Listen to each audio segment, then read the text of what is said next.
আসসালামু আলাইকুম। আশা করি সবাই ভালো আছেন, আমিও ভালো আছি। আজকে আমাদের খুব একটা আনন্দের বিষয়, সেটা হলো যে এই এত 17-18 বছর থেকে মানুষের মনে যে একটা আকাঙ্ক্ষা ছিল ভোট নিয়ে, সেটা হয়ে গেছে ইনশাল্লাহ। তো কে ভোটে জয়লাভ করলো কী করলো সেটা দেখার আমার কোনো বিষয় নেই। তো হ্যাঁ, এটা নিয়ে আমারও একটা মাথা ব্যথা আছে। মানুষ ছোট থেকেই অনেক বড় হতে হলে পরিশ্রম করতে হয়, কষ্ট করতে হয়। মানুষের ভালোবাসা, সবচাইতে বড় কথা হলো মানুষের ভালোবাসা না থাকলে কখনো শিখরে পৌঁছা সম্ভব হতো না।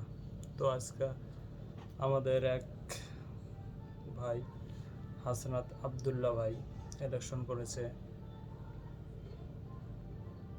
খুব খুশি আমরা, দেশবাসী খুব খুশি। তো এত ভালোবাসা না থাকলে আসলে এটা কখনোই সম্ভব না।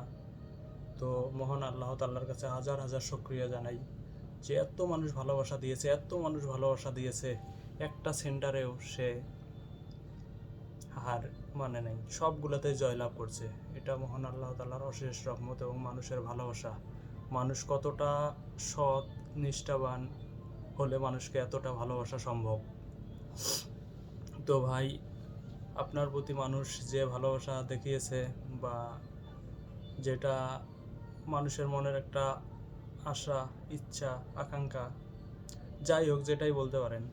তো ভাই, আপনি সব সময় গরিব দুঃখী অসহায় মানুষের পাশে থাকবেন এবং ভালো কিছু করার চিন্তা ভাবনা করবেন। আর ভাই, আর একটা কথা বলি, সেটা হলো ভাই, পাটা যেন আপনার মাটিতেই থাকে। তো পাটা মাটিতেই রেখেই চলাফেরার চিন্তা ভাবনা করবেন। তো মেঘ না চাইতেই বৃষ্টি আপনি পেয়েছেন, এটা শুধুমাত্র হয়েছে মানুষের ভালোবাসার কারণে আর মহান আল্লাহ তাআলার অশেষ রহমত, যেটা মানুষ আপনাকে দিয়েছে। তো ভাই, আপনি সব সময়ের জন্য মানুষের ভালো কিছু করার চিন্তা ভাবনা করবেন। তো কেউ ছোট থেকে বড় হতে হলে অনেক কষ্ট করতে হয়, আপনিও অনেক কষ্ট করেছেন। তবে হ্যাঁ, আপনি বাংলাদেশের নতুন ইতিহাস রচনা করেছেন ভাই, অলরেডি শুরু হয়ে গেছে। তো চাই আপনি বাংলাদেশের একজন আইডল হন, যেন আপনাকে মানুষ ফলো করার পর সবার ইচ্ছা জাগে যে না, আমরাও কিছু করতে পারবো বা কিছু করতে চাই। জিরো থেকে হিরো কীভাবে হওয়া যায়, এটা কিন্তু আপনি দেখিয়ে দিয়েছেন বাংলাদেশে একমাত্র। তো আপনার প্রতি আমার অনেক ভালোবাসা রইল, দোয়াও ভালোবাসা রইল। তো আপনি দেশের জন্যে যা কিছু করবেন সব কিছু ভালোই করবেন ইনশাআল্লাহ। তো ভালো থাকবেন, সুস্থ থাকবেন।